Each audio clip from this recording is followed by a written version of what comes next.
father in reply, "Look, all these years I served you."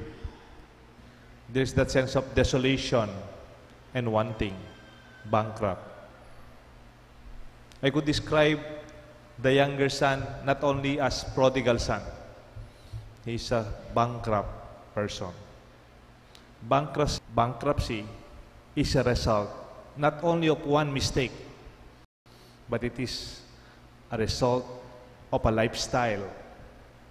In the long term, in the long run, there are series of habits, of wrong choices and decisions that lead to it.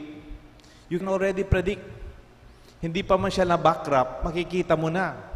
Darating yung panahon, mauubusan din yan. Minsan may nabasa ako, naniniwala ako dito. If you spend more than what you make, dating mayroon, ngayon wala.